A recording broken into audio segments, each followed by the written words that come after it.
तेगनपिण्ड सादर वन्दना वन्दना बान्डे सकिँदा सकिएमा निरोगी चेमा रोग व्याधि मध्येमा सम्वेदन बाधा भयन्तरा मध्येमा आज बुद्ध जन्म वर्ष 2644 2017 साल माघ 10 गते शनिबार साढे विश्वदान भन्डेजुमा सादर वन्दना व्यक्त गर्दै अहिले हाम्रो जोमा प्रत्यक्ष रूपमा अध्ययन गरिरहनु भएका र विभिन्न फेसबुक पेजहरूबाट प्रत्यक्ष रूपमा सुनिराख्नुभएका अध्ययन गरिराख्नुभएका ज्ञान लिइराख्नुभएका सबैलाई विश्वविद्यालय मार्ग कोभिड अन्तिम वर्षको कक्षा लिइदिनु हुनुको लागि सरदेव भन्डेजुमा विनम्र प्रार्थना गर्न चाहन्छु। साधु साधु साधु सम्बुद्धलाई आज पनि विश्वविद्यालय मार्गको कक्षा 10 का सबै विद्यार्थीलाई स्वागत।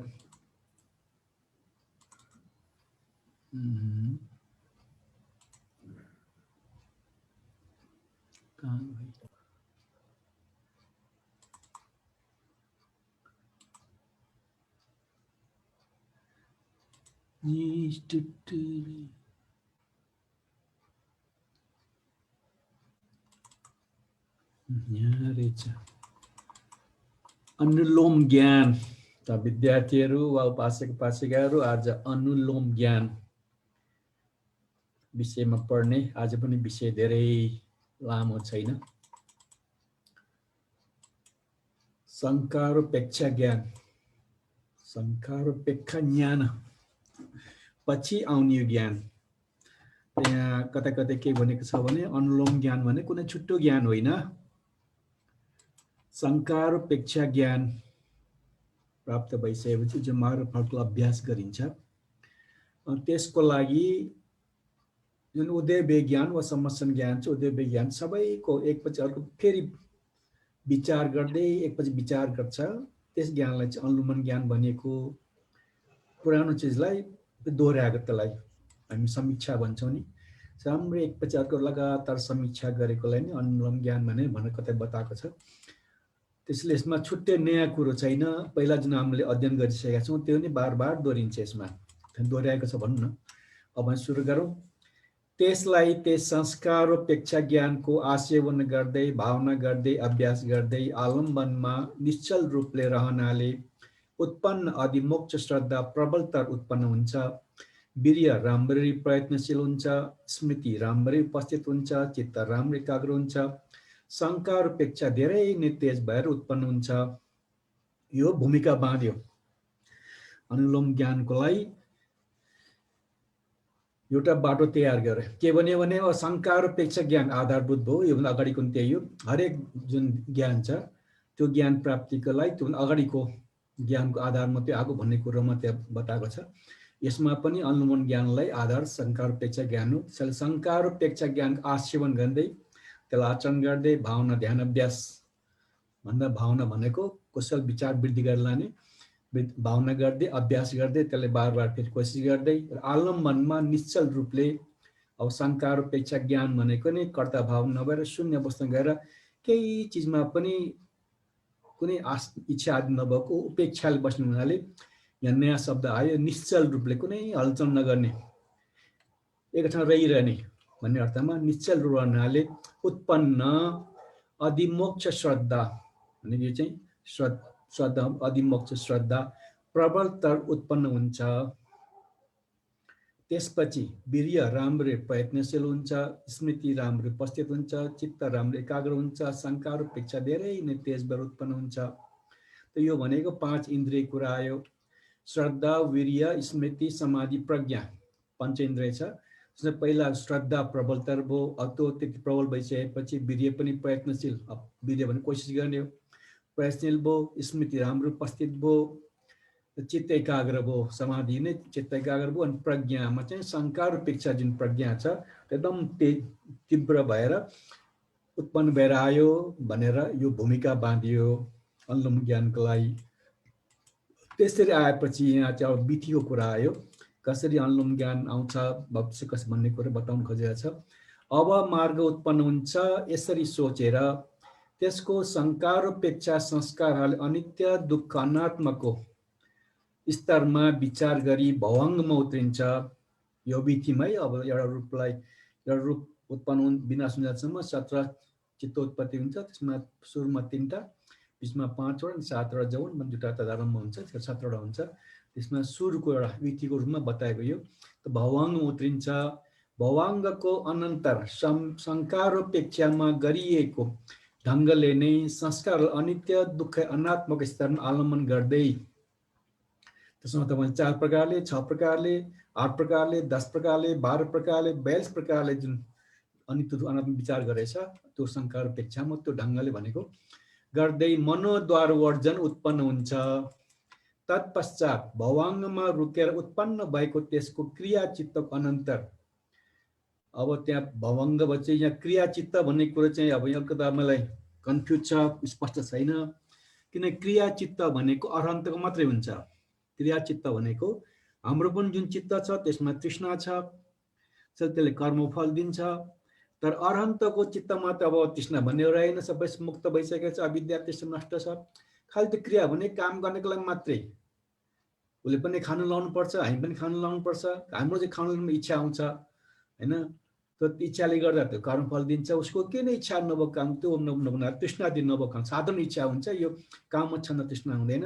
त्यो चित्तको कुनै फल हुँदैन, गर्यो सकियो। त्यो चित्तलाई क्रियाचित्त भन्छ। अब यहाँ क्रियाचित्तको आधार भनेको छ अब अहिले त श्रोता पनि भइएको छैन। नसाई मनोद्वार आवरणदेखि लिएर ओठपनसम्मको जुन छ जवन उत्पन्न अगाडिसम्म त्यो त्यसको कुनै प्रतिक्रिया हुँदैन, चित्त उत्पत्ति मात्रै हुने हो।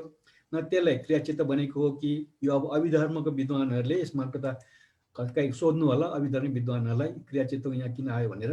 यो सिक्योस् त भवाङ्गमा रुकेर उत्पन्न भएको त्यसको क्रियाचित्तको अनन्तर विचि चित्त प्रवृत्ति। विचिको तपाईँले प्रश्न गर्नु होला भनेर यहाँ ठाउँले शब्द लेखिरहेको छु। एकछिन फोन कसको फोन आयो बन्द गरिदिउँ।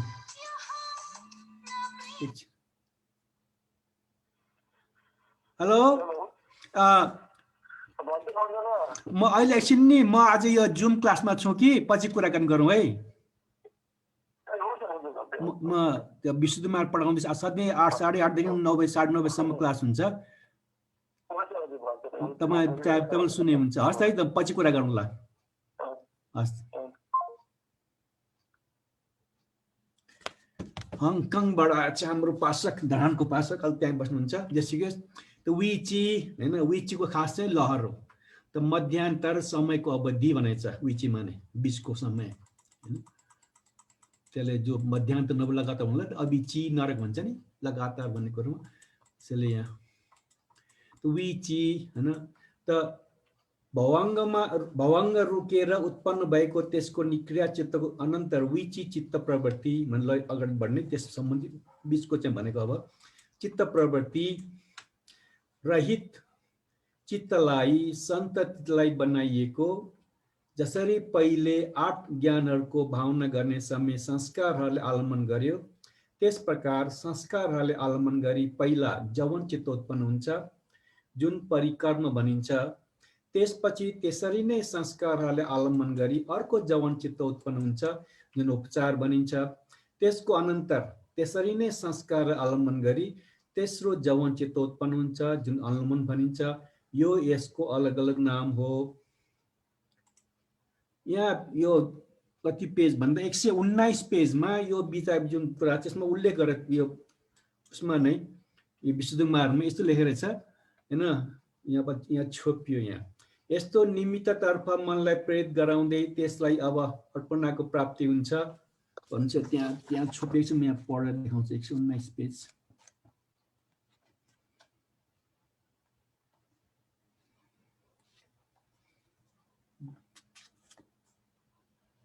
ल यस्तो निमित्ततर्फ मनलाई प्रेरित गराउँदै त्यसलाई अब अर्पणाको प्राप्ति हुनेछ भनी सोचेर तपाईहरुसँग पनि विशुद्ध मार्ग किताब छ 119 पेजमा हेरे हुन्छ।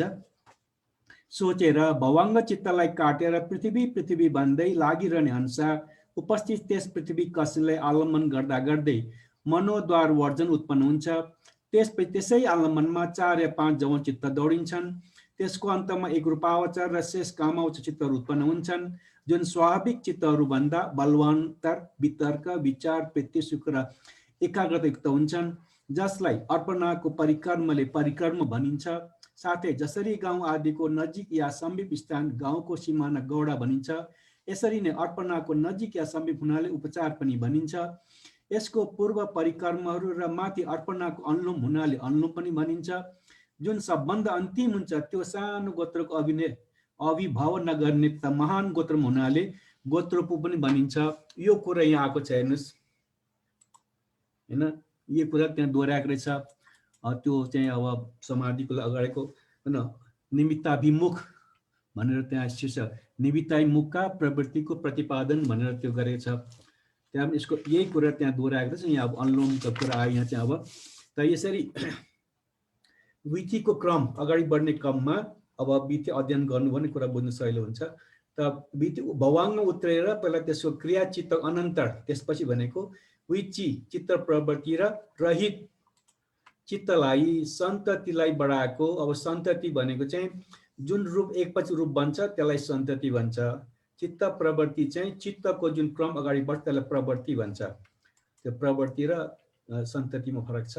प्रवृत्ति र चित्तलाई सन्ततिलाई बनाइएको जसरी पहिले 8 ज्ञानहरूको भावना गर्ने समय 8 ज्ञान भनेको यो जुन प्रतिपदा ज्ञान दर्शन विधिमा बताएको छ, उदय वेग ज्ञानदेखि लिएर शङ्कार पेक्षा ज्ञान, त्यो 8 ज्ञान भनेको 8 ज्ञानहरूको भावना गर्ने समय संस्कारहरूलाई आलम्बन गर्यो। त्यस प्रकार संस्कारहरूलाई आलम्बन गरी पहिला जवन चित्त उत्पन्न हुन्छ। यो चाहिँ विधि चित्त अनुसार पहिला भवन कसरी आयो भन्ने कुरो अनुलोमसम्म आउनु के हुन्छ भनेर बताउनु खोजेको। त पहिलो भवन चित्त उत्पन्न हुन्छ जुन परिक्रम हुन्छ। परिक्रम भने घेरे गोल पारेको। अब तपाईँले परिक्रम भन्दा बुझाउनले अब समाधिमा जानुपर्छ। त पहिला अब अरूमा पनि हुन्छ, तर सबभन्दा राम्रो कसिन भावनाहरूमा बढी शब्द प्रयोग हुन्छ। त तपाईँले रातो निलो पहिला गोल चक्का हेर्नुहुन्छ, एक बित्ता चालमल भन्छ, त्यति गोल भनेर रातो हेर्नु, रातो रातो रातो रातो हिँडेर भने अब पृथ्वी जल भने हेऱ्यो, हेरेपछि त्यसको सम्झना आउँछ। जस्तो बाहिर देखेको छ त्यसको मोटामोटी गोल आकार देखा पर्छ, त्यसलाई परिकर्म भन्छ। तर जस्तो बाहिर देख्यो त्यस्तै भित्र देख्यो भने प्रतिभाग भने कपी भयो। अब कम्प्लिट जस्तो बाहिर त्यस्तै कपी भयो, डुप्लिकेट भयो त्यो। अब त्यसलाई प्रतिभाग भन्छ, जस्ता जस्तै भाग। तर मोटामोटी त्यो गोल आयो भने चाहिँ परिकर्म भन्छ, त्यसको आकार। त्यसलाई जवन चित्त भन्छ जुन परिक्रम भनिन्छ। त्यसपछि त्यसरी नै संस्कार आलम्बन गरी अर्को जवन चित्त उत्पन्न हुन्छ जुन उपचार भनिन्छ।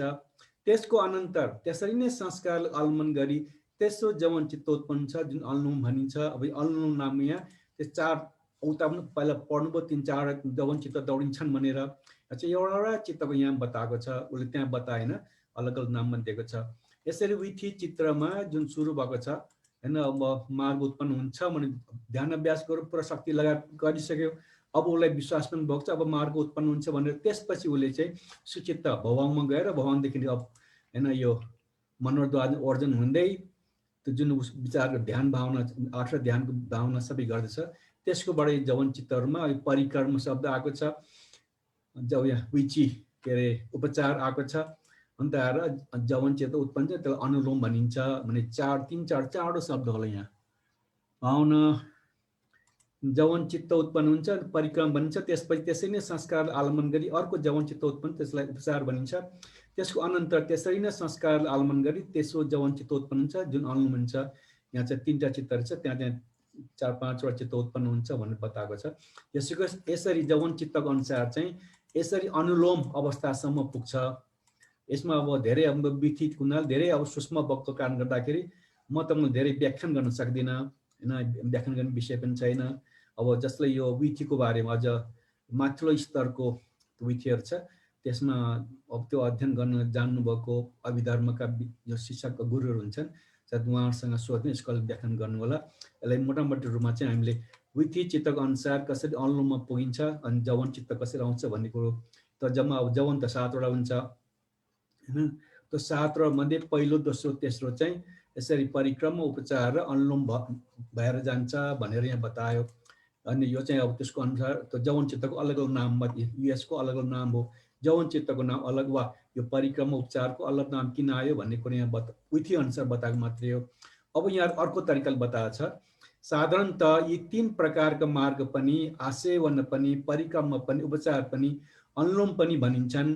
सबै एउटा हेरेको नाम चाहिँ फरक फरक हैन, जे पनि एउटै भए पनि नाम मार्ग पनि भनिन्छ, आसेवन पनि भनिन्छ, परिक्रम भनिन्छ, उपचार पनि भनिन्छ, अनुलोम पनि भनिन्छन्। बता कसको अनुलोम हो हैन। अब अनुलोम भनेको हिजो पनि सोध्नु भएको थियो नि, बुद्धलक्ष्मी चाहिँ होइन उपासिका? बुद्धलक्ष्मी खोइ सुन्नुहुन्छ हुन्न कि आउनु भएको छ अझै? त उहाँले चाहिँ अनुलोम भनेको के हो भन्छ त्यहाँ अनुलोम भनेको, लोम भनेको रोम, लोम हैन, केस रौं सहित, माने प्राकृतिक क्रमले घडीको सुई अनुसार सोझ तरिकाले सिधा क्रमले सोझ क्रमबाट हामी क्लोकवाइज भन्छ, जुन ढङ्गले सिधा अगाडि बढ्नु पर्ने हो त्यसलाई अनुलोम भन्छ। उल्टातिर गयो भने अनि प्रतिलोम भन्छ। त अनुलोम यो, त यो अनुलोम के हुन्छ? अगाडि बढ्ने क्रम छैन त कसरी हुन्छ भन्ने कुरा यहाँ प्रश्न आयो। कसको अनुलोम हो त भन्दा पूर्व भागको पछिल्लो भाग अनुलोम हुन्छ। अगाडि सुरु जाँदाखेरि पहिले एक भागको कारण 2 अनुलोम हुन्छ, 2 लाई 3 अनुलोम हुन्छ। अगाडि बढ्नु पर्छ, पछिकोले गर्दा अगाडि बढ्नले पछिको कारणबाट अगाडि बढ्छ, त्यसको अनुलोम हो हैन। त्यसकारण पूर्वको भाग पछिल्लो भाग अनुलोम हो। त्यो पूर्वको 8 विपश्यना ज्ञानहरू र माथिको 33 बोधिपाक्षिक धर्महरूलाई त्यसरी कृत्यको लागि अनुलोम गर्छ। अब यहाँ हेर्नुहोस् है, अस्ति मैले भिजन कुरा उठाएको थिएँ, हुनुपर्ने 37 बोधिपाक्षिक धर्म, तर यहाँ 37 बोधिपाक्षिक धर्म कुरा उठाएन, खाली ध्यानाङ्ग कुरा गर्यो, अष्टाङ्ग मार्गमा कुरा उठायो भने चाहिँ आज चाहिँ स्पष्ट रूपमा 37 बोधिपाक्षिक धर्मले यहाँ शब्द प्रयोग गरेको छ।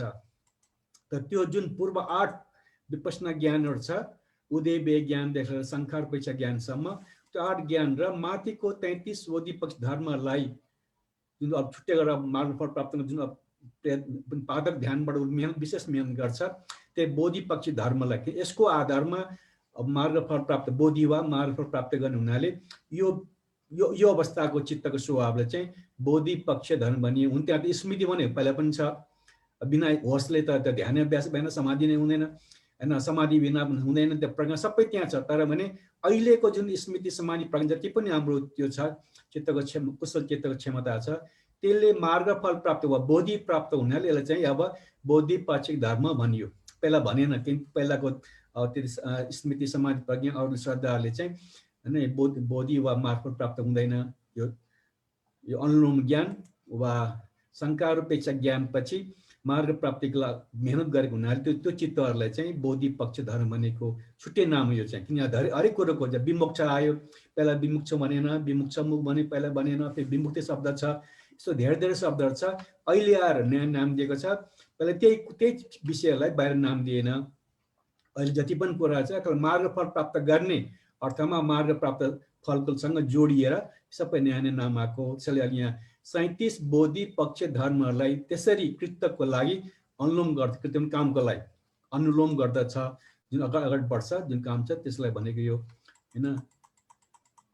यो लक्षण आदि अनुसार संस्कार प्रति प्रवर्तित हुनाले उदय हुने नै धर्मको उत्पाद र व्ययलाई उदय ज्ञानले देखियो। अब कसरी गर्छ त्यो? अब 8 ध्यानले हेर्नुहोस् है, 8 अनुलोम भने त्यहाँ सायद यो अभिधर्मसँग पनि पढ्थेँ, तर त्यहाँ कहाँ लेखेको छ मैले त्यो कुन ठाउँमा पढेँ मैले बिर्सेँ। अनुलोम भने ज्ञान भनेको छुट्टै ज्ञान होइन, अब मार्गफल प्राप्त जुन गर्छ त्यसको लागि एकपल्ट चाहिँ जुन पहिला गरेको ज्ञान छ त्यसले एकैपछि समीक्षा गरे, पछि के हो भनेर हेर्दै आएर संकारपेक्ष हेर्दै आयो, त्यही ज्ञानले अनुलोम भनेको छ भनेर कतैले पढेको थिएँ। त त्यही कुरो यहाँ भन्दैछ हेर्नुहोस्। अब अहिले पनि 8 ज्ञानको र 37 बोधिपक्षहरूको त्यो कृति अनुसार अनुलोम गर्छ भनेर एकपछि आज क्रमैले थप्दैछ, बढ्दै जाँदैछ भन्ने अर्थमा, सोझो अर्थ अगाडि बढ्छ भन्ने कुरामा। त त्यो लक्षण आदि अनुसार हैन संस्कारहरूप्रति प्रवर्तित हुनाले उदय हुने नै धर्महरूको उत्पाद र व्ययलाई उदय ज्ञान देखियो। उदय ज्ञानको कसरी विचार गर्यो अनुलोम भन्दाखेरि उदय ज्ञान उत्पन्न विनाश हुने अर्थ जुन त लक्षण छ, यहाँ लक्षण बताएको छ, त्यस अनुसारले उदय ज्ञानले देखियो। त्यसलाई भङ्गानुपासनाले भङ्ग हुने अङ्गलाई देखियो हैन। अब हेर्नुहोस् है, भङ्गान अर्को ढङ्गले भनेको छ। अहिले अनुमान के कसरी त्यसले समीक्षा गर्दैछ भन्दा भङ्ग हुनुको लागि भगवान प्रश्न ज्ञान देखियो।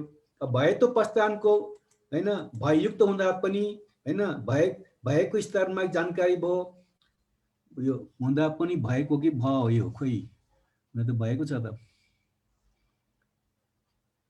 हुँदा पनि भएको नै रहेछ।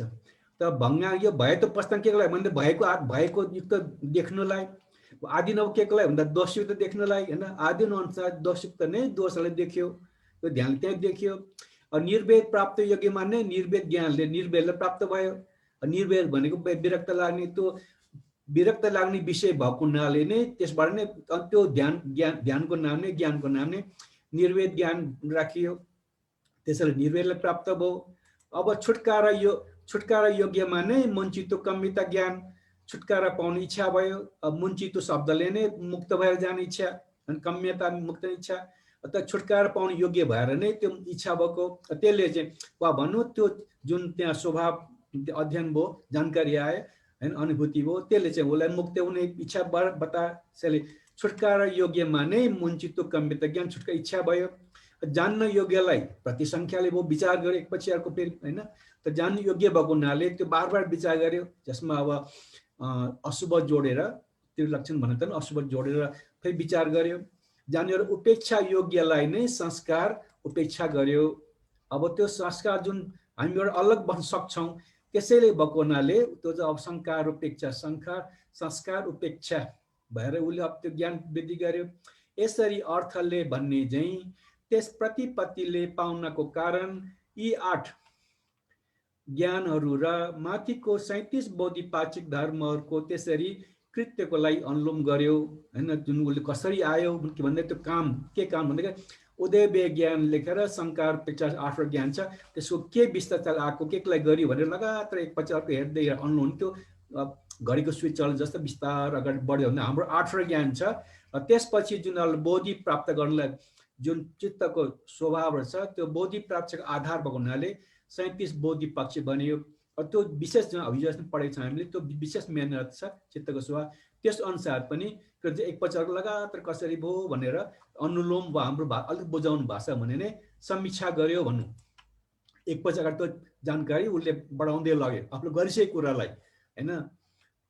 त अब यसै जसरी अब यसको उदाहरण बुझाउन खोजियो, यसरी कसरी अगाडि बढ्यो, अनुलोम कसरी भयो, राम एकपछि अगाडि विचार गर्दै कसरी गयो हैन, त्यसको के हुन्छ वा भन्ने कुरा बुझाउनलाई फेरि उपमा। अब जहाँ विशेष गरी जुन भित्रको जुन ज्ञान नाम रूप छ, त्यसको जुन उदय व्य छ, त्यसको लागि स्पष्ट त्यहाँ हेर्न सकिन्छ। त्यसपछि भङ्गाबाट भए त प्रस्थानबाट त ज्ञान आएको, त्यो भित्र देखेको छैन। त्यो ज्ञान कस्तो हुन्छ भन्ने बुझाउनलाई उपमाले दिएर बुझाउन कोसिस गरेको छ हरेक चुजमा। यहाँ एकपल्ट फेरि अनुलोमको कुरा बुझाउनलाई फेरि एउटा उपमा दिएको छ। जसरी धार्मिक राजा विनिश्चय गर्ने स्थानमा निर्णय गर्ने हैन, निर्धारण गर्ने, त विनिश्चयमा अब पाली शब्द विनिश्चयले चाहिँ विनिश्चय decision, investigation, trial, judgement given by the king or his ministers, निर्णय, अनुसन्धान, सुनवाई, फैसला, हाम्रो निर्णय। त विनिश्चयले न्याय गर्ने तरिका पनि भन्छ, न्याय पनि भन्छ, न्याय प्रणाली भन्छ, न्याय गर्ने तरिका हैन। अब त्यो विनिश्चय गर्ने भने राम्रो गरेर न्यायाधीश भन्ने सुन्नुभयो। त स्थानमा बसेको विनिश्चय गर्ने 8 महामत्यहरूको विनिश्चय सुनेर अगति गमनलाई त्यागेर मध्यस्थ भएर त्यस्तो होस् भनी अनुमोदन गर्दै त्यसको विनिश्चयको अनुलोम गर्दछ र पुराना राजधर्मको पनि अनुलोम गर्दछ। यसरी नै यसलाई पनि जान्नु पर्दछ। अब त्यत्रो अनुलोम भने के हो त ज्ञान त हैन। यस्तो लामो अनुलोम माथिल्लो अब मार्गफल प्राप्त गर्ने अवस्थामा पुगिसकेपछि अब किन यो 8 ज्ञानको फेरि बार विचार गर्नु पर्यो भन्ने कुरा बुझाउनलाई यहाँ एउटा उपमा दियो। त्यो एउटा धार्मिक राजा छ, विनिश्चय भनेको निर्णय गर्ने, न्याय गर्ने स्थानमा आसनमा बसिरहेको छ, न्यायाधीशको रूपमा बसिरहेको छ। त्यहाँ त्यस्तो अर्को न्याय गर्ने पनि छन् हैन। न्याय गर्ने 8 जना महामात्यहरू छन् हैन। साधारण विस्तृत हाम्रो चाहिँ एकदम गृहमन्त्री स्तरको भन्नु पर्यो। त्यो उनीहरूको आफ्नो जुन निर्णय छ त्यो सुनेर अगति गमनले त्यागेर, आफै पनि पुरा आफै पनि धार्मिक राजा हो, ऊ पनि राम्रोसँग न्याय गर्छ, ताई पनि उसले फेरि अर्को 8 महामात्य जुन निर्णय गरेको छ, न्याय दिएको छ, त्यसलाई सुनेर अगति गमन भने ओह्रालो झर्नु नपरोस् भने त्यस्तो चिज त्यागेर मध्यस्थ भएर मनलाई कतै नलग्न बिचमा एकदम शान्त राखेर यस्तो होस् जुन त निर्णय गरिसकेको छ त्यस्तो होस् भनेर अनुमोदन गर्दै त्यसको विनिश्चयको अनुलोम गर्दछ त्यसपछि त्यसले अब मन्त्रीहरूले के भन्यो भने विचार एक पछाडिको विचार गर्छ। त्यति मात्र होइन र पुरानो जुन आधार पनि छ उसको यो अहिले घटना हैन यो 8 महामन्त्रीले अहिले निर्णय दियो त पहिला पुरानो आधारमा छ त्यसलाई पनि विचार गर्छ किन उसले राम्रोसँग के अरे राजधर्म राम्रोसँग त्यो पालन गर्नुपर्ने हुनाले अहिलेको निर्णयले पनि न्यायी ढङ्गले विचार स्वीकार छ त्यस्तो होस् भनेर कामना गर्छ र त्यसको लागि एकपछि अर्को विचार गर्छ। त्यति मात्र नभएर पहिला गरिसकेको राजधर्मले विचार गरेर वा समीक्षा गर्दछ वा राम्रोसँग एकपछि अर्को विचार गर्दछ भनेर उदाहरण दियो। यो के भन्नु खोजेको त अब उपमा भन्दा यस भनेछ धार्मिक राजाको उपमा राजा जस्तै अनुलोम ज्ञान हो। यो अनुलोम जुन ज्ञान छ त्यो धार्मिक राजा हो हैन। 8 विनिश्चय गर्ने महामन्त्री जस्तै 8 ज्ञान हुन्। पुरानो 8 ज्ञानले उनीहरूको निर्णय 8 मन्त्रीले जुन निर्णय दियो त्यो 8मा जुन 8 र ज्ञानको जुन ज्ञान आयो यसपछि यसको लागि यो ज्ञान योको लागि त्यो भनेको छ त्यो भन्नु खोजेको। त पुरानो राजधर्म जस्तै 37 बौद्धिक धर्म हुन् पहिला भइसकेको कुराहरू। त त्यहाँ जसरी राजा त्यस्तो होस् भन्ने विनिश्चय गर्ने राजधर्मको अनुलोम गर्दछ हैन। त्यसरी नै अनित्य आदि अनुसार अनित्य आदि अनुसार संस्कारहरूप्रति उत्पन्न भएको 8औं ज्ञानहरू र माथिको 37 धर्महरूको अनुलोम गर्दछ। अब जुन 8औं ज्ञानले दिएको अब 8 मन्त्रीले निर्णय दिएको अनुसार 8 ज्ञानले जुन एउटा अनुभूति दिएको छ छुट्टै ज्ञान दिएको छ त्यसलाई पनि स्वीकारेर हैन त्यसको एकपछि अर्को विचार गरेर त्यति मात्र नभएर पहिला गरिसकेको जुन 37 बौद्ध धर्म छ त्यसलाई पनि दोहोर्याएर त्यसको चिन्तन मनन गरेर समीक्षा गरेर गर्छ। त्यसरी त्यस सत्यको अनुलोम ज्ञान हुन्छ। यसरी जुन क्रम अगाडि बढ्छ एकपछि सुरुदेखि अन्तिमसम्म समीक्षा गर्छ एक विचार गर्छ क्रमैले एकपछि 1 2 3 4 5 6 भनेपछि कसरी किन आयो कसरी हो के लागि हो भन्ने कुरा राम्रो कुरा बुझ्दै यहाँसम्म आएको छ। त्यो यसरी एक क्रमैले बुझ्दै आउने ज्ञानलाई अनुलोम ज्ञान भनिन्छ भनेर यहाँ यो धार्मिक राजाको उपमाको उपमेयबाट टुङ्ग्याइदिएको छ। यो अनुलोम ज्ञान संस्कारहरूको आलम्बन र उत्थानगामी विपश्यनाको अन्तमा हुन्छ। यो अनुलोम कहिले हुन्छ भन्दा उत्थानगामी विपश्यनाको अन्तमा हुन्छ। किन हुन्छ हामी पहिला पढिसक्यौँ। सम्यक संस्कारोपेक्षा ज्ञान आइसकेपछि उसले मार्गफल प्राप्त गर्नलाई एक प्रकारको मेहनत गर्छ। एउटा मार्गफल प्राप्त यता छ बिचमा ग्याप छ हैन।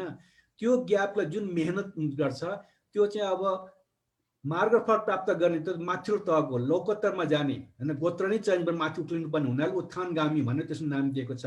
अनि त्यो जुन त्यो ज्ञानहरू छ अन्त छ त्यसलाई विपश्यना छ त्यसलाई विपश्यना ज्ञान भनिन्छ। त्यसले यो उत्थानगामी ज्ञान भनेको अनुलोम संस्कारको आलम्बन हैन उत्थानगामी विपश्यनाको अन्तमा हुन्छ हैन। उत्थानगामी विपश्यनाको पछि भनेको मतलब पहिला संस्कारोपेक्षा ज्ञान भयो उसले विशेष एउटा मेहनत गरेर त्यो पाठक ध्यान आदि मेहनत गरेर त्यो मार्गफल प्राप्त गर्न एउटा कोसिस भइरहेछ त्यसलाई उत्थानगामिनी भनियो अथवा त्यो विपश्यना पनि जोडेको हुनाले विपश्यना भनियो। त्यसपछि यो अनुलोम ज्ञान उत्पन्न हुन्छ। तर सबै प्रकारका गोत्रोपु ज्ञान उत्थानगामी विपश्यनाको अन्त हो। तर यो अनुलोम ज्ञान पछि गोत्रोपु ज्ञान आउने भएको हुनाले हैन उत्थानगामी विपश्यनाको अन्त लक्ष्य के हो त हैन उपलब्धि के त भन्दा गोत्रोपु ज्ञान हो। यत्रो जुन मेहनत गर्दैछ अनुलोम गरेर विचार गर्यो उसलाई समीक्षा गर्यो त्यसपछि उसले पाउने फल के त भन्दा गोत्रोपु ज्ञान हो। किन गोत्रोपु ज्ञान हुने बित्तिकै त्यो स्वतापन्न हुन्छ। त्यो स्वता मार्गफल प्राप्त हुनु भनेको स्वतापन्न सुरु हुने हुनाले उसको फल भन्नाले उत्थानगामी अन्त वा हाम्रो बुझ्ने भाषामा फल चाहिँ हैन गोत्रोपु ज्ञान हो। त्यसैले अनुलोम ज्ञान चाहिँ संस्कारोपेक्षा ज्ञानबाट आइसकेपछि जुन हामी मार्गफल प्राप्त गर्नको जुन विशेष एउटा मेहनत गर्छ चित्तको अवस्था तयार गर्छौँ जुन बाटो लिन्छौँ त्यसलाई उत्थानगामी विपश्यना भन्यौँ। त्यसैले उत्थानगामी विपश्यनाको पछि मात्रै अनुलोम ज्ञान हुन्छ र त्यो अनुलोम ज्ञान पछिबाट जुन फल पाउँछ त्यो गोत्रोपु ज्ञान हो। त्यसैले गोत्रोपु ज्ञान भनेको नि उत्थानगामी विपश्यनाको अन्त हो। त्यस सकेपछि हैन यो विपश्यना ज्ञान सकिन्छ गर्छ मार्गफल प्राप्त हुन्छ भन्नु खोजेको। अब तपाईँलाई आज एकपल्ट अलिकता धेरै छ नि विषय थोरै छ तर प्राविधिक शब्दहरू चाहिँ धेरै छन् बुझ्नु गाह्रो छ किन अब मार्गफल प्राप्त गर्ने बेलाको अवस्थामा छ। हैन साधारण ज्ञान होइन त्यसैले गर्दा बुझ्न गाह्रो हुन्छ अब एकपल्ट फेरि दोहोऱ्याउँ हैन अब शङ्का र अपेक्षा ज्ञानलाई राम्ररी विचार गरेर अझ मन डह्रो गरेर अगाडि जति विमोक्ष कुरा छ सबै उत्थानगामी कुरा त्यत्रो मन डह्रो गरेर मार्फत प्राप्त गर्ने हुनाले चाहिँ त्यो गर्दा उसको स्मृति समाधि प्रज्ञा जुन इन्द्रिय छ एकपल्ट झन् पहिला धेरै प्रबल हुन्छ भनेर यहाँ अब श्रद्धा प्रबलता उत्पन्न हुन्छ वीर्य राम्ररी प्रयत्नशील हुन्छ स्मृति राम्रो उपस्थित हुन्छ चित्त राम्रो एकाग्र हुन्छ शङ्का धेरै तेज भएर उत्पन्न हुन्छ किनभने तपाईँले यो जुन लक्षणहरू श्रद्धाको लक्षण हैन अधमोक्ष अधिपक्ष हो वीर्यको कोसिस हो प्रयत्नशील हो स्मृतिको ठिक अगाडि उपस्थित बन्छ हैन त्यसैले चित्तको लक्षण एकाग्र हो र संगत ज्ञान हुनाले यहाँ धेरै तेज भएर भनेको प्रज्ञा एकदम तेज बन्छ यो लक्षण अनुसार शब्द प्रयोग गरेको छ मुख्य कुरो श्रद्धा वीर्य स्मृति समाधि प्रज्ञा यो पाँचवटै चित्त प्रबल भएर आउँछ र त्यस आउँदाखेरि अनुलोम ज्ञान प्राप्त हुन्छ भनेर अब अनुलोम ज्ञान शङ्का र अपेक्षा ज्ञानदेखि अनुलोम ज्ञान प्राप्त गर्नलाई त्यो हाम्रो इन्द्रिय कसरी प्रबल भएर आउँछ भन्ने कुरो यहाँ बताउन खोज्यो त्यसपछि कसरी अब अनुलोम आउँछ भन्ने कुरो विधिको अनुसार चाहिँ यहाँ पहिला अब मार्ग उत्पन्न हुन्छ अनि विचार गर्दा पहिला भङ्ग पुग्यो भङ्गले चिन्तन सबै गरिसे जुन संस्कार गर्दा अन्त दुःखनात्म त्यो पनि हैन जुन शङ्का र अपेक्षा अनुसार अब त्यहाँ अघि पनि बताएँ अब 4वटा 6वटा 8वटा 10वटा 12वटा हैन एकैचोटि त्यहाँ 42वटा विधिले चाहिँ अनित्य दुःख अनात्मको आवर्जन विचार गर्छ त्यो अनुसार गरेर गर्दै आएपछि त्यो ज्ञानबाट क्रियाचित्तको बिचमा जुन के भने कर्मको फल नदिने खालको जुन चित्तहरू त्यसको पछि हैन अनन्त त्यसपछि त विचि चित्र रहित हैन कुनै बिचमा ग्याप नभएको बिचमा नरोके भाइ त्यो सन्तति त्यस्तो चित्तले बनाएको सन्तति रूपको जुन क्रम छ त्यसलाई बनाएकोमा 8 ज्ञानहरूको भावना त्यसमा भावना गर्दै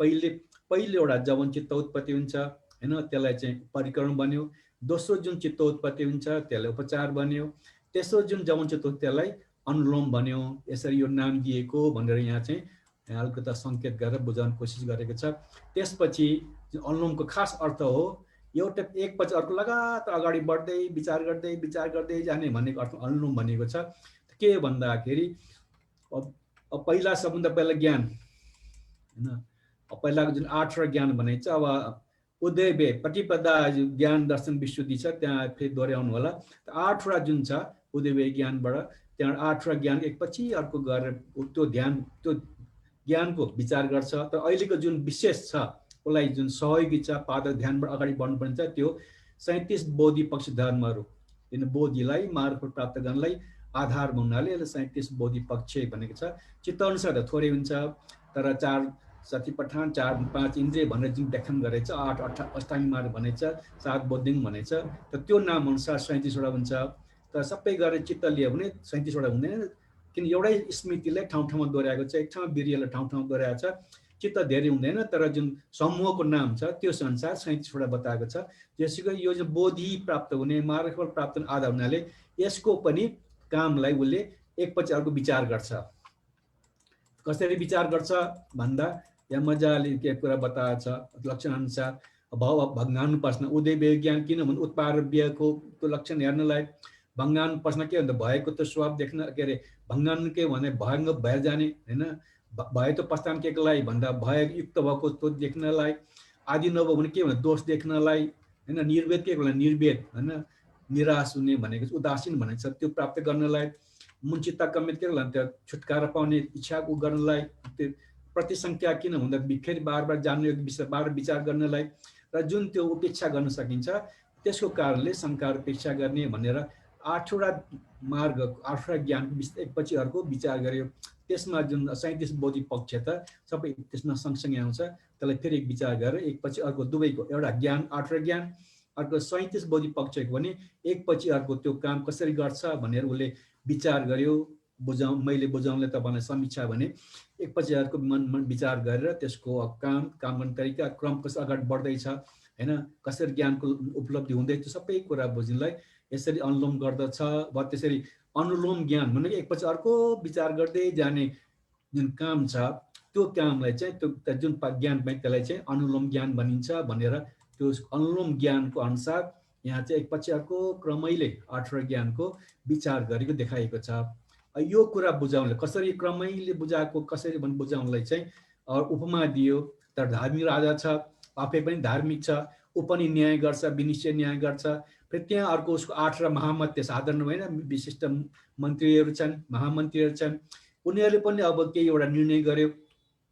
त्यो सुनेर उसले चाहिँ स्वीकार गरेन। हाम्रो आफै त धार्मिक राजा छ, उनीहरूले धार्मिक रूपमा निर्णय गर्यो, त्यो सुन्यो। त्यो सुनेर यसबाट अगति गमन होइन, नजाओस्, जानु नपरोस् भनेर मलाई बाँधेर, मध्यस्थ पनि ठिक्क बाँधेर गरेर पछि ल यस्तै हुनुपर्छ, अब जुन निर्णय गर्यो त्यो अनुसार हुनुपर्छ भनेर अनुमोदन गरेर स्वीकार गर्यो।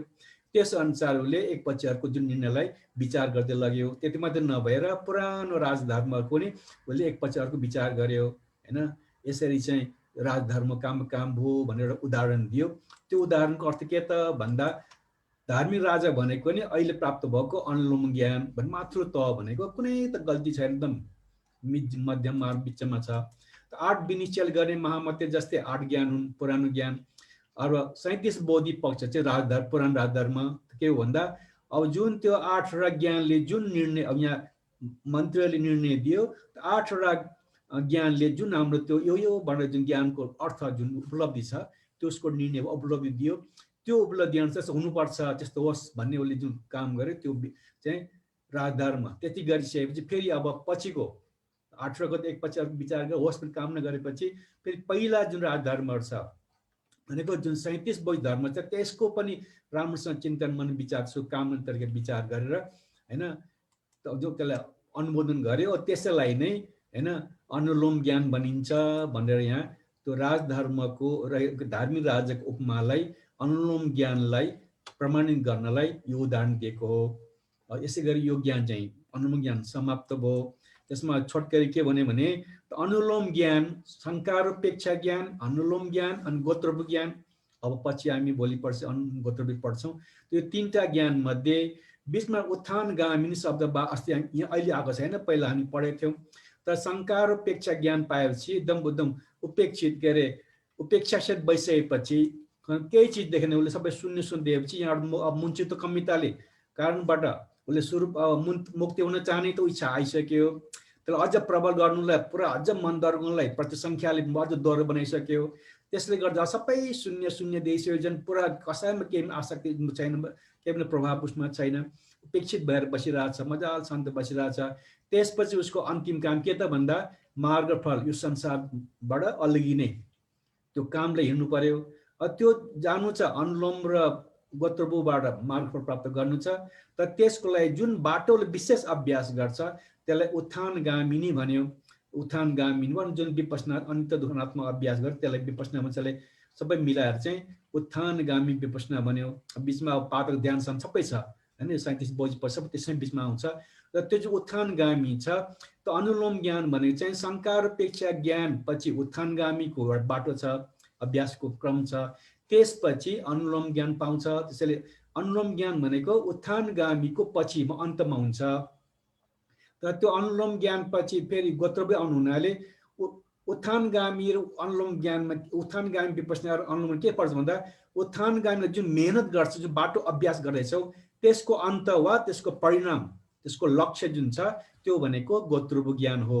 किन गोत्रभु ज्ञान, गोत्रभु भनेको गोत्रमा जन्मियो, त्यो आर्य गोत्रमा जन्मियो भन्ने हो। त्यसमा हाम्रो प्रमोसन भइहाल्यो होइन, पृथक जनबाट आर्यको। त्यसैले त्यो गोत्रभु ज्ञान भनेको उत्थानगामीको माध्यमबाट जुन कोसिस गर्दैछौ त्यसको अन्त हामीले बुझ्ने भाषामा त्यसको फल हो, उपलब्धि हो भनेर यहाँ कुरा बुझाउन खोजिएको छ। त्यसैले उत्थानगामी विपश्यना अगाडि हुन्छ, पहिला शङ्कारोपेक्षा ज्ञान, त्यसपछि जुन मार्गफल अभ्यास छ त्यो उत्थानगामी विपश्यना, त्यसपछि उसको फेरि अर्को ज्ञान अनुलोम ज्ञान पुग्छ। त्यसपछि जुन उत्थानगामीको जुन परिणाम फल हो त्यो चाहिँ अनुलोम ज्ञान पछि गोत्रभु ज्ञान गरेर टुङ्गिन्छ। यसरी अनुलोम ज्ञान र गोत्रभु ज्ञान आएकै छैन होइन, त्यसको पछि आउँछ। अहिले अनुलोम ज्ञानसँग अलिकता उत्थानगामीसँग एउटा साइनो जोडेर बताएको छ। र आज तपाईँलाई अलिक त्यो कुरा बताइहाल्नु, यो चाहिँ खास ठुलो कुरो होइन। तपाईँलाई अस्ति मैले एकपल्ट बताएको थिएँ, हामीले जुन ध्यान अभ्यास गर्दा अनुभूति गर्दा 2-4वटा मात्रै धेरै हुँदैन, एउटै विषय हुन्छ। तर किताबी भाषामा त्यसलाई धेरै कुराबाट उपमा दिएर यताको उपमा दिएर बताइन्छ। तपाईँले अब 40 प्रकारको ध्यानबाट अनित्य दुःखको कुरा बुझ्ने भयो। अनेक प्रकार छन्, 42 प्रकारको भन्छ अनेक भनेको छ। एउटै विषयलाई विभिन्न प्रकारको शब्द राखेर त्यसलाई प्रमाणित गर्न खोज्छ। किन त भन्दा विषयवस्तु एउटा अनुभूतिमा चाहिँ तर किताबी भाषामा विभिन्न सूत्रमा विभिन्न शब्द प्रयोग गरेको हुन्छ, तर भन्नु खोजेको चाहिँ एउटै हुन्छ। जसले गर्दा त्यो एउटा के त भन्दा अब 10 थरी किताबमा 10वटा शब्द छ, एउटै हो भन्दाखेरि त्यो सबै शब्दहरू ल्याएर एउटै हो भनेर हामीले अगाडि धेरै अध्ययन गऱ्यौँ। त्यसरी नै यो जुन यो सूत्रहरूको उदाहरण भनेको त्यसै हो। यही एउटा कुरालाई भन्नु अब उत्थानगामी विपश्यना भन्नु, त्यो उनलाई कति अब जुन बाटो मार्गफल प्राप्त गर्नलाई जुन शङ्का र अपेक्षा पछि जुन अभ्यास बाटो अपनाएको छ होइन, उत्थानगामी बाटो अपनाएको छ, त्यसको लागि सबै ठाउँमा उत्थानगामी नै भनेको छैन, अरू अरू शब्द भनेको छ, तर कुरा एउटै हो भनेर यहाँ सूत्रहरूको उदाहरण दिएको छ। अहिले त याद गर्नलाई सजिलो हुन्छ तपाईँलाई, त्यही पुरा त्यति गाह्रो विषय त होइन। अब यहाँ सूत्र बनाएको छैन चाहिँ हो। अब त्यसै उत्थानगामी विपश्यनाको असमूहको लागि यी सूत्रको उदाहरण जान्नु पर्दछ। जसरी यो उत्थानगामी विपश्यना मध्यम निकायको सलायतन विभङ्ग सूत्रहरूमा भिक्षुहरू अतन्मयताद्वारा अतन्मयतालाई लिएर जुन यो एकत्वयुक्त एकत्वले सम्बद्ध अपेक्षा हो त्यसलाई छोड, त्यसलाई अतिक्रमण गर, यसरी अतन्मयता भनिएको छ। अब यहाँ उत्थानगामी विपश्यनालाई अतन्मयता भनियो हैन, झुकेला उचाला तर भन्दै एउटै हो भने बताउन खोज्यो। त मध्यम निकायको अलग गद्दा सूत्रमा भने चाहिँ निर्वेदको प्राप्त हुँदै विरक्त हुन्छ, विरागले विमुक्त हुन्छ, मार्फत आदि प्राप्त भने त बाटो चाहिँ निर्वेद हैन। त्यो यहाँ चाहिँ निर्वेद भनिएको छ भनेर भाषा प्रयोग हो। संयुक्त निकायको सुसीम सूत्रमा सुसीम पहिले धर्मस्थित ज्ञान हुन्छ, पछि निर्माणमा ज्ञान हुन्छ। अब यहाँ चाहिँ धर्मस्थित ज्ञान भनियो हैन, माथि हामीसँग उत्थानगामी शब्द सुन्या छ त्यहाँ त्यसरी छ।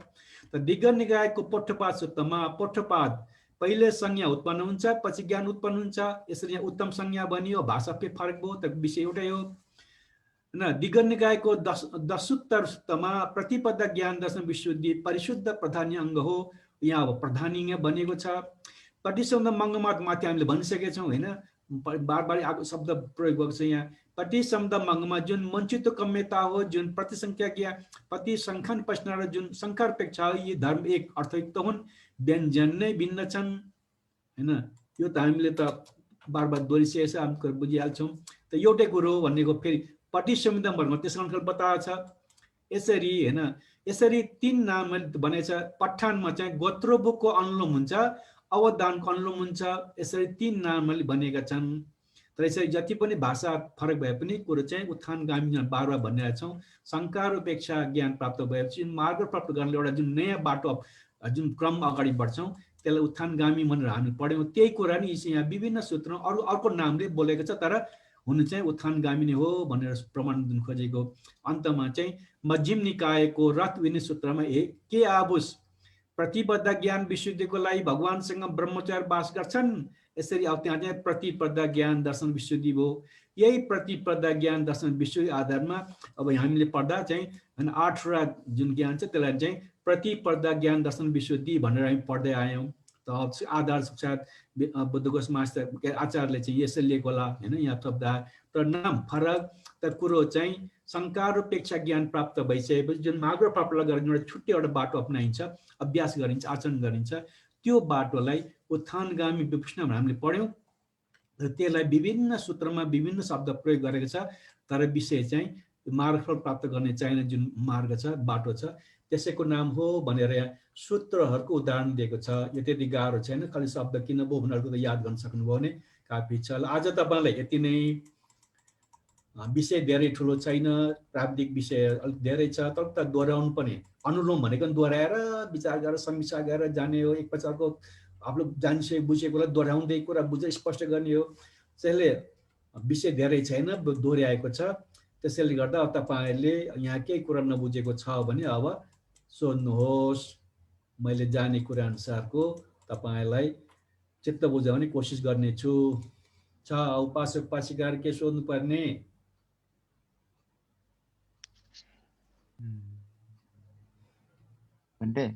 हजुर, यो अभ्यास गर्यो होइन, अनुलोम ज्ञान पुग्यो, अनि फेरि अब 8वटा ज्ञानलाई फेरि विचार गर्यो होइन, यो सबै होइन आफ्नै ज्ञानले आफै गर्छ कि कसैले यसो गर भनेर उसलाई डिरेक्सन दिनुपर्छ यसमा चाहिँ। अनि यो कस्तो छ भने कसैले यो ध्यान अभ्यास गर्दा अन्तर्मुखी हुन्छ नि, अरूले भन्ने कुरो भएन। होइन भगवान् बुद्धले पनि यो गर भन्ने होइन, ऊ त विधि सिकाइदिन्छ, विधि अगाडि जाने। तर जुन अनुलोम ज्ञान भनेको नै जुन आफूले गरिसकेको छ, अब मार्फत प्राप्त गरेको तयार भइसकेपछि उसले पाएको सारा ज्ञानले मूल्याङ्कन भन्नु, अब समीक्षा भन्नु, विचार गर्दै किन कसरी पायो भन्ने विचार गर्दै ल्याउने। होइन जुन गरिसकेको कुरालाई अझ मन डह्रो बनाउने, मैले यति गरेँ मलाई अझ प्रसन्न भन्छ नि, होइन मैले राम्रो काम गरेछु भनेर जुन विश्वास आउँछ, आत्मविश्वास हुन्छ, त्यसै भने जस्तै यो आफैले गर्ने हो, यो कसैले भनेर गर्ने होइन। त्यो आफैको विचार गर्दै गर्दा गरिसकेको कुराले दोहोऱ्याएर ल्याउने हो। हामी भाषा मैले समीक्षा भने नि, त समीक्षा भन्दा अब यहाँ मिल्ला नमिल्ला त बुझाउनले भनेको गरिसकेको कुराले एकपछि आफैले विचार गर्दै ल्याउनु, त्यसले गर्दा मन डह्रो हुन्छ। न त्यो डह्रो गर्नुलाई गर्ने हुनाले यसलाई अनुलोम ज्ञान भनेको छ। यो आफैले गर्ने हो, कसैले भनेर गराएर गर्ने होइन। बुझ्नुभयो? हजुर भन्टे यो हिजोको त्यो जुन कुरा छ नि त्यसमा चाहिँ होइन फेरि अर्को एउटा अलिकति डाउट भएको जस्तो लागेर होइन त्यसमा भन्नुहोस् ल।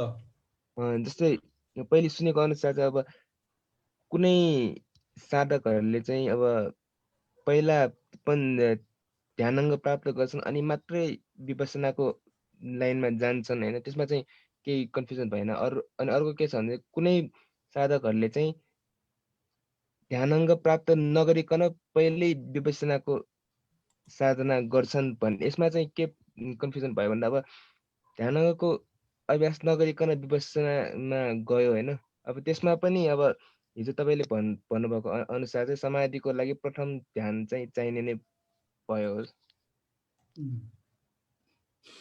त यो कुरा के छ भने अब भन्नेले के भन्यो, किन भन्यो, उसको शब्द त्यो कुरा बुझ्न आवश्यक छ होइन। जस्तै भन्नु अहिले उदाहरणलाई हामी विपसना ध्यान शिविर भन्छौँ नि होइन, हामी विपसना भनेर कुद्छौँ नि त, विपसना ध्यान शिविर भनेर होइन। अझ त्यहाँ अब नेपाल विपसना केन्द्र आजदेखि भोलिदेखि विपसनामा उत्रिने छौँ भनेर शब्द प्रयोग गर्छ। यता सङ्घपुलले त्यो शब्द प्रयोग गर्दैन, आफ्नो आफ्नो तरिका हो। त्यसमा त के भन्छ नि, हामी त विपसनामा अब प्रवेश गऱ्यौँ भन्ने हुन्छ होइन, त्यसैले हामीलाई भ्रम पर्छ। त्यो शब्द प्रयोग गर्नु गल्ती होइन, त्यसको के अर्थ छ त्यो अर्थ बुझ्नुपर्छ। किन हामीले उपलब्धि भनेको विपसना हो, त्यसैले विपसनाको लागि अभ्यास गर्दैछौँ भनेको। तर विपसना प्राप्त भएको छैन, विपसना प्राप्त अभ्यास गर्दैछौँ। त्यो जुन अभ्यास जुन यहाँ अहिले उत्थान गामिनी भन्यो नि मार्फत प्राप्त गर्नलाई जुन बाटो अपनाइयो त्यो समाधि हो। समाधि बिना प्रज्ञा उत्पन्न हुँदैन होइन। अब त के छ भने समाधि अब 1 देखि 9 ध्यानसम्म छ। तपाईँ सिधा गएर 1 देखि 9 ध्यानसम्म गएर पनि यता मार्गतिर लान, ज्ञानतिर लान, विपसनातिर लान सक्नुहुन्छ। नभए प्रथम ध्यान मात्र भएर पनि विपसना ज्ञान लिएर शुष्क विपस हुन अरन्ध हुन सक्नुहुन्छ भनेर बताइसक्यो होइन। अब जस्तै देवदत्तले त पुरा ध्यान दिदिसक्दा प्राप्त गरेको, कम्ती उसले चतुर्थ ध्यान पञ्चम ध्यान पुगेको मान्छे हो, त्यसरी चाहिँ प्राप्त भयो। तर उसकोमा विपसना ज्ञान थिएन होइन, वा स्वतापन्न भएको थिएन होइन। त्यसले गर्दा प्रज्ञा छुट्यायो, समाधि छुट्यायो। तर प्रज्ञाको लागि न्यूनतम समाधि चाहिँ अनिवार्य छ। जति बढी समाधि हो त्यति सूक्ष्म चित्त एकाग्र हुन्छ, त्यसले गर्दा त्यति सूक्ष्म उसले प्रज्ञा विकास गर्छ होइन। अब मोटामोटी समाधि हो भने मोटामोटी ज्ञान लिने हो, त्यति फरक। तर प्रज्ञाको लागि कम्तीमा पनि केही न केही समाधि हुनैपर्छ। त समाधि बिना प्रज्ञा उत्पत्ति हुँदैन। उदाहरण दियो भने प्रज्ञा भनेको अनुभूत छाङ्ग देख्ने कुरो। त्यसो भन्छ जब पानी शान्त हुन्छ तब पानीभित्र सबै कुराहरू, केरा माछाहरू ढुङ्गाहरू सब देखिन्छ भने जस्तै समाधि भनेको मनलाई शान्त राख्ने, निश्चल बनाएर राख्ने। अहिले यहाँ निश्चल लागेको छ नि, के भन्छ भने हावा के अरे हावा नआएको कोठामा बत्ती राख्दा पनि फिटिक्क चल्दैन, अलिकति झ्यालको हावा भने फिट चल्छ। त्यसरी चित्त जुन पञ्चनिवरणलाई जितेको जुन त्यो भनेको पञ्चनिवरण जित्ने भनेको प्रथम ध्यान हो। त्यो प्रथम ध्यानले गर्दाखेरि चित्त शान्त निश्चल भएर बस्छ होइन। यसैलाई अर्को भाषा आनन्द भनेको छ। आनन्द भनेको नचल्ने होइन, अस्थिर भएर स्थिर भएर शान्त भएर बस्नलाई आनन्द भन्छ। ध्यान शब्द आनन्जाबी पुण्य, आनन्जाबी संस्कार भन्छ नि, त्यो ध्यान भावनाबाट आएको संस्कार मनलाई एकदम पिटिक्क नचलेको त्यो समाधिको हो। त्यसैले समाधिको शान्त भएर बसेपछि त्यहाँ मनभित्र के हुँदैछ भन्ने कुरो जुन अनुभूति आउँछ नि त्यो प्रज्ञा हो। त्यसैले प्रज्ञा जगाउनलाई मन शान्त राखेर राख्नु सक्नुपर्छ, त्यसलाई समाधि भन्छ। यो कुरो तपाईँले ध्यान विधि मात्र जे काम गर्नुहोस्, र कसैले के कुरा गर्दैछ भने सुन्नु एक चित्त ल्याएर सुन्नुहोस्, बल्ल उसले भनेको कुरा बुझ्नुहुन्छ। कसैले काम गरेर एक चित्त ल्याएर हेर्नुहोस्, बल्ल उसले के कारण त थाहा पाउनुहुन्छ भने एक चित्त ज्ञान भनेको भित्र जो आउने ज्ञान छ त्यो एक चित्त भएर हेर्दै गएपछि त्यो विषयबाट हाम्रो ज्ञान आउने हो। चाहे कम्प्युटर चलाउनु, चाहे त्यहाँ जे गर्नुहोस्, एक चित्त ल्याएर गरिसक्यो त्यो बल्ल यो रहेछ भनेर त्यो अनुभूति हुन्छ, भन्ने हुन्छ नि, हो त भन्ने हुन्छ। त्यो प्रज्ञा हो। त्यो प्रज्ञाको एक चित्त गर्न आवश्यक छ। यो एक चित्त कति सूक्ष्म भन्ने कुरो फरक हो, तर कम्तीमा केही न केही एक चित्त वा समाधि हुन आवश्यक छ। यो समाधि बिना प्रज्ञा उत्पन्न हुन सक्दैन। अब हामीले प्रज्ञा उत्पत्ति गर्ने ध्यान बस्नाले प्रज्ञा ध्यान भनेर नाम दिनु, विपश्यना ध्यान फरक हो। तर त्यो अनुसार चाहिँ पहिला विपश्यना गर्ने अनि समाधि गर्ने भन्ने भाषा, विशेष गरी यो भाषा नेपाल विपश्यना केन्द्रमा पहिला मैले पनि सुनेको, धेरै सुनेको, यो पहिला प्रचार भएको थियो।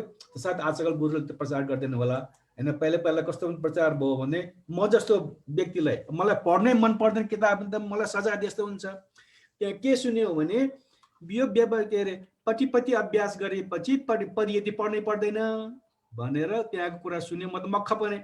त्यहाँदेखि मैले किताबै पढिनँ, भिक्षु पनि पढिनँ, ध्यान बस्दैलाई पढ्दै पढिनँ मैले। यता फेरि के भन्छ भने होइन, पटिपतिलाई परियति पनि पढ्नुपर्छ। आफ्नो पटिपति ध्यान अभ्यास कहाँ पुगे त भन्ने मापदण्ड के त भन्दा त्यो त्रिपिटक हो। त्यसले परियति त्रिपिटक पढ्नुपर्छ अनि बल्ल थाहा हुन्छ म कति पानी बुद्ध शिष्य आन्छन्, म छ कि छैन त भन्ने कुरो बल्ल हामी थाहा पाउँछौँ भने यता भन्छन् होइन। मासी सायदमा अब ध्यान केन्द्रमा सङ्गमा के पढ्यौँ उता त्यो भन्दैन।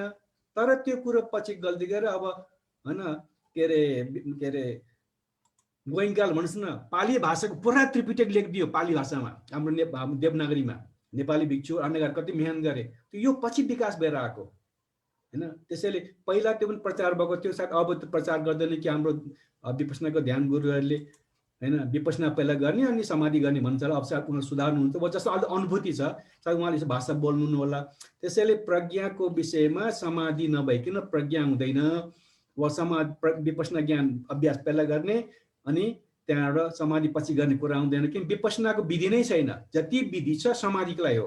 त्यसको लागि स्मृतिको सहयोग चाहिने, स्मृतिको सहयोग लिएर समाधि गर्ने। समाधि पाएपछि जुन अनुभूति हुन्छ नि त्यसपछि विपश्यना हुन्छ। देवतालाई पनि विपश्यना आउनेवाला थियो, आएन, उसले अनुभूतितिर लागेन, शक्ति प्राप्त गर्यो, उसमा मक्खबाट उहाँका उतार लाग्यो। अहिले पनि समाधि जतिकै एउटा 10वटा 20-40 शिविर गरेर माथिल्लो तहको होइन 9 ध्यानसम्म पुगे पनि उसले अनुभूतितिर गएन भने उसको विपश्यना हुँदैन। हेर्नुहोस्, विपश्यना भित्रबाट आउने अनुभूति हो, त्यो बाहिर केही हेर्नु पाइँदैन। त्यो मन शान्त राख्ने समाधि हुनै पर्छ। त्यसैले विपश्यनाको नाम, ध्यानको नाम विपश्यना जे राख्ने फरक पर्दैन। तर अनुभूतिमा उपलब्धिमा पहिला चित्त गर्ने समाधि हुनुपर्छ। त्यसपछि छ्याङ्ग भइसकेपछि जुन देखिन्छ यथाभूत दर्शन शब्द छ नि, जस्तो सत्य देखिन्छ नि, त्यसपछि मात्र विपश्यना ज्ञान प्रकट भएर आउने हो। विपश्यनाको विधि हुँदैन, विधि समाधिको हो। जुनसुकै आनापान सबै समता भावना हो। त्यही गर्दै गर्दै गर्दै अनुभूति भयो भने विपश्यना त जान्छ, नभए समताको अभ्यास गर्दै बसिरहन्छ, त्यति मात्रै हो। तर त्यसको सहयोग चाहिँ स्मृति लिन्छ। त्यसैले विपश्यना पहिला गर्ने अनि समता पछि गर्ने भन्ने कुरो मिल्दैन। समताको अभ्यास पहिला गर्नुपर्छ, त्यसको आधारमा ढिलो चाँडो होइन समता मात्रै लाग्ने हो कि तर छोडे यता विपश्यनातिर लाग्ने हो, त्यो पछि गएर विपश्यना आउने हो। तर क्रम चाहिँ समता पछि विपश्यना आउने हो। अब स्मृति समाधि प्रज्ञा यो क्रमैले जान्छ होइन। कुरा बुझ्नुभयो? अब हजुर, मैले हिजो पनि भनेको थिएँ, आज तपाईँ ढुक्क पनि भोलि फेरि शङ्का त गर्नुपर्छ हाम्रो। किन हामी त मार्गफल प्राप्त गरेको व्यक्ति होइनौँ, माथि त ज्ञान हामीसँग छैन, त्यसले गर्दा शङ्का भइरहन्छ। तर शङ्काहरूलाई सोधिरहनुपर्छ। हेर्नुहोस्, सानो सानो कुरा सोधिरहनुपर्छ, नभए फेरि भ्रम पर्छ। मिथ्या दृष्टि छ नि, धेरै छ मिथ्या दृष्टि, हामीसँग धेरै मिथ्या दृष्टि छ। त्यो शङ्का निवारण गर्नुपर्छ। तपाईँले सोध्नु राम्रो भयो, तपाईँले सोध्नुभयो, यो सुन्ने जतिलाई पनि फाइदा होला होइन। ठिक छ, अब केही सोध्नु छ, अब यतिले आजको लागि शङ्का निवारण भयो। भोलि फेरि आउला कुरा बिन्दे हो। आजलाई शङ्का निवारण भएको भएन हजुरको? हजुर, मेन कुरो चाहिँ अब न्यूनतम यो समाधि भनेको अब प्रथम त हुनै पर्छ। हजुर, प्रथम ध्यान चाहिँ हुनै पर्छ। कम्तीमा प्रथम ध्यान हुनै पर्छ, एकाग्रता हुनै पर्छ। हजुर, बुझ्यो भन्थे। त्यो यो ध्यानमा मात्र होइन, हामी व्यवहारिक जीवनमा पनि चित्त एकाग्र नगरेसम्म तपाईँ कुनै काम उपलब्धि गर्न सक्नुहुन्न। ज्ञानको आधारमा चाहिँ यताउति ख्यालबाट जिस्किने, यता गर्ने चाहिँ अब सकिन्छ। तर जो मनबाट जुन चित्त कुशल गरेर लानुपर्ने हो त्यसमा चित्त एकाग्र हुनै पर्छ। त्यसपछि प्रज्ञाले काम गर्ने हो नि। चञ्चल भाव बेलामा त प्रज्ञाले कामै गर्दैन। यो त व्यवहारिक कुराहरु हो। ल अब कसैलाई के कुरा सोध्नु छ 9:30 हुँदै रहेछ ल।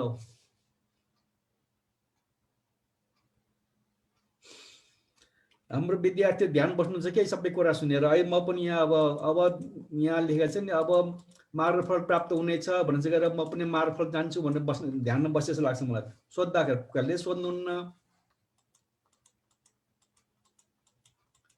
ल अब बोधि ज्ञान शरण गच्छामि गर्ने बेला भयो। 9:30 पनि बोल बोधि ज्ञान खै सुन्नु भएको छ कि छैन बोधि ज्ञानले कि उहाँ पनि ध्यानमा हुनुहुन्छ। बोधि ज्ञान भन्दै हजुर मैले हाम्रो विद्यार्थीलाई सोधेँ, एकजनाले मात्रै सोध्नुभयो, अरूले सोध्नु भएन। अब पारङ्गत सबै कुरा बुझ्नुभएको हो कि वा हाम्रो प्रश्न गरे पनि अब बाधा हुन्छ, हामी त मार्गफलतिर लाग्ने हो नसोध्ने भन्नुभयो, विचार गर्नुभयो कि एकपल्ट तपाईँले सोध्नुहोस्। उहाँको सोध्ने छ भने अब जवाब दिउँला, जवाब दिने काम गरौँला, नभए आजलाई बिदा माग्ने काम गरौँ। अहिले हाम्रो भन्टेज्यूले भन्नुभए जस्तै कसैको यस सम्बन्धमा भन्दैले पढाउनु भएको सम्बन्धमा के जिज्ञासा छ भने प्रश्न राखिदिनुको लागि अनुरोध गर्न चाहन्छु। अघि मैत्री साकेले जुन प्रश्न सोध्नुभयो भन्दैले जवाफ दिनुभयो र थप कसैको जिज्ञासा छ भने प्रश्न राख्न सक्नुहुन्छ। यदि छैन भने हामी क्लास बन्द गरेर भोलिको लागि हामी प्रत्यक्ष रहने कोसिस गरौँ। कसैको छ भने भन्नुहोस्, अहिले छैन भने तपाईँहरू यो मौन स्वीकृतिद्वारा हामी यो क्लास बन्द गर्ने तर्फ लाग्नेछौँ।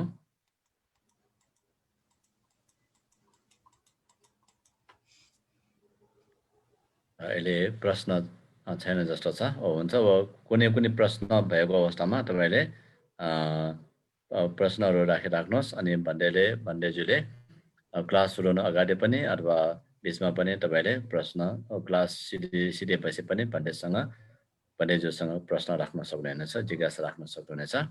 अब हाम्रो भोलि 3:30 बजे कक्षा हुने है। भोलि मैले सूचना दिइसकेँ। हजुर हो भन्थे। भोलि 3:30 बजे कक्षा हुनेन। भोलि भिक्षु महासङ्घको साधारण सभा भएको हुनाले अब भोलि बिहानदेखि नै अनुकुटी बिहारमा जाने हुन्छ। र त्यसैले भोलि कक्षा लिन पर्यो। भोलि आइतबार न्यानो घरमा पनि अब उहाँ पर्सिदेखि 45 दिने शिविरमा जानुहुन्छ। त्यसैले भोलि न्यानो गुरुमाको पनि अलि तयारीको रूपमा क्लास लिन पाउनुहुन्न। गुरुमाले आफ्नो पाठ सिधाइसक्नु भएको छ, शिलानिर्देश टुटाङ्गो निर्देश। र गुरुमाले पनि अब भोलि 6 बजेको कक्षा पनि हुँदैन है, 6:15 बजेको कक्षा पनि। म पनि भोलि अब दिनभरि त्यहाँ अनुकुटी बिहारमा साधारण सभामा रहने होला, केही आराम लिनुपर्ने हुनसक्छ। त्यसैले भोलि अब एकैचोटि भन्डेज्यूको क्लास नै बस्ने गरौँला। अब भोलि अब डिस्टेन्स मेडिटेसन चलिहाल्छ। त्यस पछाडि तपाईँहरू भोलि अब दिउँसो पनि तपाईँलाई समय छ, त्यसपछि 6:15 बजेको पनि समय छ। अब भोलि दिउँसोको साँझ 8:30 बजे, राति 8:30 बजेपछि मात्र हामीहरू क्लासको लागि भेट्नेछौँ।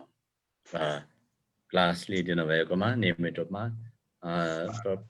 प्रेरणास्पद कक्षा लिइदिनु भएकोमा साथै भन्डेज्यूमा सादर कृतज्ञता ज्ञापन गर्दै भन्डेज्यूको पनि निरोगी स्वास्थ्य मङ्गल दीर्घायु कामना गर्न चाहन्छु हामी सबैको तर्फबाट। त्यसै गरेर हाम्रो यो कक्षामा अहिले प्रत्यक्ष रूपमा जुममा उपस्थित हुनुहुन्छ। अहिले पनि हाम्रो भन्डे र म समेत गरेर अहिले सरस्वती महर्जन, चन्द्र साके, माइला डोङ, निर्मला ताम्बाका, राधिका फोन, गुण महर्जन, ज्ञान दर्शन उदास, शर्मेशा उदास, कृष्णप्रसाद मानन्द, मैत्री साके, नानमय फोन, रेविका साके बजाचार्य, सुनीति बजाचार्य। त्यसै गरेर हाम्रो अहिले फेसबुक पेजबाट प्रत्यक्ष रूपमा हाम्रो अहिले पनि सुनिराख्नुभएका उपासक उपासिका हुनुहुन्छ।